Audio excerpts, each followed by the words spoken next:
E quando a gente fala em ansiedade, uma coisa que você precisa ter em mente de forma muito clara é que existem vários tipos de ansiedade. A ansiedade ela é como se fosse um leque, ela é um gênero e dentro dela tem várias formas diferentes de manifestação desse transtorno. Tá? E aqui eu vou te falar 9 formas de manifestação para que você conheça as principais formas de sintomas e de transtornos que a ansiedade pode causar para você, para que tu identifique isso. Porque, a depender da ansiedade que você vivencia, a forma de tratamento e as causas para essa ansiedade, elas podem mudar. Então você conhecer qual é o tipo de ansiedade que você vive é muito importante para você saber a origem dessa ansiedade, quais são suas possíveis causas e quais são os possíveis tratamentos, as possíveis ações que você pode tomar para evitar que essa ansiedade se manifeste com tanta frequência.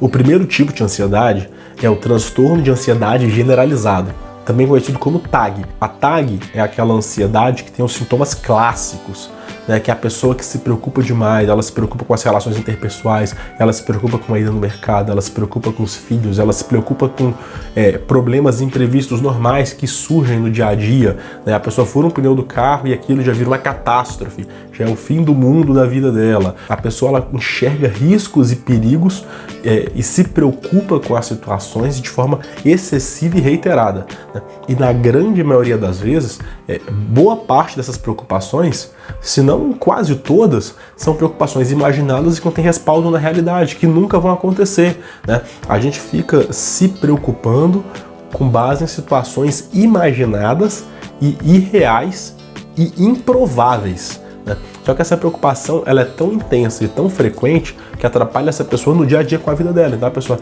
ela se preocupa tanto com medo de um assalto e ela não vai no mercado mais, ou é muito difícil para ela ir no mercado. Ela se preocupa tanto em ser traída que ela não tem mais relacionamento nenhum, porque ela acredita que ela foi traída uma vez na vida, por exemplo, e acha que sempre vai ser assim, né? A pessoa vai fazer um exame médico, ela nem fez o exame e passa semanas sem dormir pensando, e se eu ficar doente? E se eu descobrir que eu tenho um tumor? E se eu descobrir que eu tenho uma doença que eu vou morrer daqui a pouco? A pessoa fica imaginando e ela nem fez o exame, né? Mas é uma preocupação completamente desproporcional ao fato que ela está vivenciando, né? Então a gente precisa gerenciar essa expectativa. A segunda forma de manifestação da ansiedade é chamada de fobia social. E a fobia social ela é o medo de interagir com outras pessoas. Mas a gente pensa em fobia social e já imagina logo a pessoa que tem medo de público, medo de um palco, medo de dar uma entrevista, medo de aparecer. Isso pode ser fobia social, ou pode ser um medo, uma preocupação natural de um evento de estresse que você não está acostumado. A fobia social ela vai muito além disso. A pessoa tem medo de interações sociais cotidianas, ela sente vergonha de perguntar o preço para o vendedor numa loja, de pedir uma informação na parada de ônibus, ela se sente muito constrangida de comer em público, né? Ela se sente constrangida de usar transporte público. A pessoa ela tem um medo, uma preocupação com contato social com outras pessoas extremamente elevado. E isso começa a prejudicar a rotina e o dia a dia dessa pessoa. A terceira forma de manifestação da ansiedade é a síndrome do pânico. A síndrome do pânico ela é uma espécie de ansiedade muito intensa e repentina, que acontece normalmente em ciclos que duram de 15 a 20 minutos.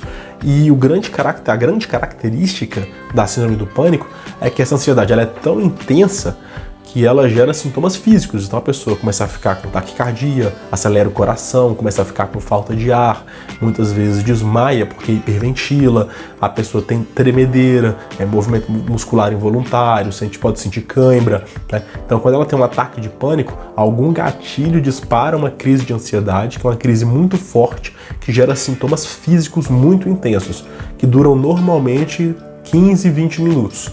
A quarta forma de manifestação da ansiedade é a agorafobia. A agorafobia é medo de correr perigo em locais que ela não se sente segura. Então a pessoa tem muito medo de ir ao mercado, ela tem medo de ir a um restaurante, ela tem medo de ir a um bairro, ela tem medo de sair na rua sozinha, ou ela tem medo de ficar em casa sozinha. Então a pessoa começa a sentir medo e sentir preocupação de estar em ambientes que ela não se sente segura, mesmo que o ambiente seja extremamente seguro. Então a pessoa tem medo de ir ao shopping. A pessoa tem medo de ficar em casa, ela mora num condomínio fechado, num apartamento, tá no 8º andar, mas e se vier alguém aqui? E se eu for assaltada? E se o motoqueiro do iFood for um bandido? E a pessoa começa a gerar medo e começa a ter uma insegurança enorme de frequentar locais que na cabeça dela são extremamente arriscados. Só que o risco que ela imagina não corresponde à realidade. Isso limita demais a convivência dessa pessoa em espaços sociais e a locomoção da pessoa, a vida dela, porque a pessoa começa a ter medo de ir para o trabalho, tem medo de ir no mercado, tem medo de ir no shopping, tem medo de sair de casa, ou às vezes tem medo de ficar em casa. A quinta forma de manifestação da ansiedade é o TOC, ou transtorno obsessivo compulsivo, que normalmente ela é manifestada numa forma de um pensamento repetitivo, um pensamento invasivo, intrusivo, que normalmente sai quando a pessoa pratica um ritual. Então, um caso clássico de TOC é um caso relacionado à higiene. Então a pessoa fala, não, minha mão tá suja, porque ela pegou num corrimão, e eu tenho que lavar minha mão 8 vezes para tirar a sujeira. E ela fica, enquanto ela não lava a mão, aquele pensamento repetitivo fica na cabeça dela, minha mão tá suja, eu preciso lavar, eu preciso lavar, eu preciso lavar. Quando ela faz o ritual, ela sente um alívio momentâneo do TOC, né, e consegue seguir com a vida dela. O problema é quando ela faz o ritual, normalmente ela reforça o pensamento compulsivo. Então, em uma segunda oportunidade em que ela vier um pensamento compulsivo, ela vai fazer o ritual novamente, uma tendência a fazer o ritual novamente para se sentir aliviada. E aí começar a gerar um padrão que muitas vezes inviabiliza até o convívio social da pessoa e realizar atividades básicas. E ele se manifesta assim não só com limpeza, mas tem um toque de simetria, de organização. A pessoa confere e organiza tudo muito simetricamente, milimetricamente, passa horas organizando para estar tudo muito padronizado. Ele pode se manifestar na forma de um pensamento de segurança. A pessoa fica muito insegura, então ela confere a porta de casa, confere a chave, ela confere a janela, ela confere o bujão de gás, ela confere se a luz está desligada. E aí, para sair de casa, ela fica, não, pode pegar fogo, pode cair a energia, pode explodir o gás, pode alguém entrar aqui e me roubar. E ela cria todo um ritual para aliviar esse pensamento repetitivo, essa descarga emocional, e quando ela completa o ritual, ela se acalma. O grande problema é que à medida que você vai fazendo os rituais, você reforça o pensamento compulsivo, esse pensamento que não sai da cabeça, né? Também é muito comum a pessoa ter um toque, ela tem esse pensamento e ela imagina que se não fizer o ritual, algo ruim irá acontecer, né? E normalmente desconecta da realidade. Então assim, a pessoa pensa, se eu não lavar as mãos, todos os meus filhos vão contrair Covid, entende? Ela está contaminada com Covid, a mão dela? Será que está? Será que não está? Tem a carga viral mínima? O vírus é viável para contaminar? Os filhos dela já não estão vacinados? Assim, ela imagina algo que vai acontecer de ruim se ela não cumprir o ritual. Mas essa imaginação dela não tem conexão, muitas das vezes, com a realidade. A sexta forma de ansiedade é o mutismo seletivo. E o mutismo seletivo ele parece muito com a fobia social, só que ele acontece mais em crianças, que acontece quando a pessoa, pode acontecer em adulto ou em criança, mas ela só conversa, só consegue se abrir e interagir com pessoas num círculo muito próximo dela. Então ela conversa com os pais, conversa com um tio que é próximo, conversa com os irmãos, mas quando ela sai de um contexto que ela se sente muito segura, ela não consegue interagir. Então a criança, por exemplo, não conversa com o professor na escola, não conversa com as auxiliares, não conversa com os coleguinhas de sala. Ela tem um mutismo seletivo por conta da ansiedade, por conta de uma preocupação excessiva com a opinião do outro, com como vai ser a situação, com o que vai acontecer se ela falar, qual vai ser a resposta daqueles indivíduos, né? Então ela tem um medo muito grande da resposta dos indivíduos, dos ambientes que ela vai interagir quando ela se manifestar. E essa preocupação e esse medo é tão grande que paralisa ela e faz ela não conseguir conversar, faz ela não ter segurança para interagir com outras pessoas que são de fora daquele círculo social dela, que ela se sente muito segura. O transtorno de ansiedade de separação também é muito comum em crianças, mas também acontece em adulto. E quando ele acontece em adulto é mais comum em idoso. Esse é um transtorno em que a pessoa tem um receio muito grande de ficar só. Ela não quer se separar de uma pessoa que ela identifica como um cuidador, como um protetor, como uma pessoa que a acalma e afasta as preocupações que ela tem, como uma pessoa que vai garantir que ela vai estar segura, que ela vai estar salvo. Então, quando a pessoa tem um transtorno de separação, toda vez que ela se afasta dessa pessoa, que ela sente que gera proteção para ela, ela fica ansiosa. Aí dispara os sintomas, dispara o nervosismo, dispara a respiração, já pode gerar taquicardia, pode gerar choro, pode gerar insegurança, pode gerar pensamentos repetitivos. Eu estou correndo perigo, eu estou correndo risco, cadê a pessoa? E isso gera ansiedade, é o transtorno de separação. Outra causa muito comum de ansiedade são fobias. Fobias específicas, são medos. A pessoa se sente muito ansiosa quando tem uma altura, a pessoa tem medo de altura, ela tem medo de algum animal, tem medo de cachorro, tem medo de gato.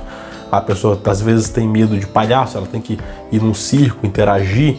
Então as pessoas, as fobias, os medos, eles podem ser gatilhos importantes para causar ansiedade. A pessoa tem um medo de falar em público muito grande, de se expor, né? E aí ela tem que falar em público daqui a uma semana. A pessoa já começa a gerar um ciclo de ansiedade, de preocupação, de medo, de insegurança, não consegue dormir direito, aí já não consegue pensar em outra coisa que não seja o evento, que ela vai ter que falar em público, né? Aí ela treina, mas não sente segurança, aí ela chora porque está insegura, aí não se alimenta direito, muda o padrão alimentar. Tudo isso por conta de uma fobia, por conta de um medo. Além dos 8 tipos de ansiedade já ditos aqui, existem outros tipos de ansiedade, como por exemplo a ansiedade causada por algum distúrbio hormonal. Pode acontecer da pessoa ter uma disfunção fisiológica e essa desregulação fisiológica gera ansiedade, por isso a importância da medicação para controlar a ansiedade, né? A ansiedade também pode ser fruto de um trauma, por exemplo, aquela ansiedade do estresse pós-traumático. A pessoa é vítima de um assalto e a partir do assalto ela começa a ter um medo muito grande de sair de casa, um medo de interagir com as pessoas, um medo de viver, porque ela teve um trauma que gerou essa ansiedade para ela. Então, além dessas 8 formas ditas aqui, existem várias outras causas e formas de manifestação da ansiedade. E se você quiser aprender cada vez mais a se livrar de estados emocionais negativos, como a ansiedade, o estresse, a raiva, a depressão, faz o seguinte, se inscreve aqui no meu canal, ativa o sininho das notificações, porque quem sabe não vai ser o meu próximo vídeo que vai te ajudar a viver mais em paz e a construir uma saúde mental que te faça bem.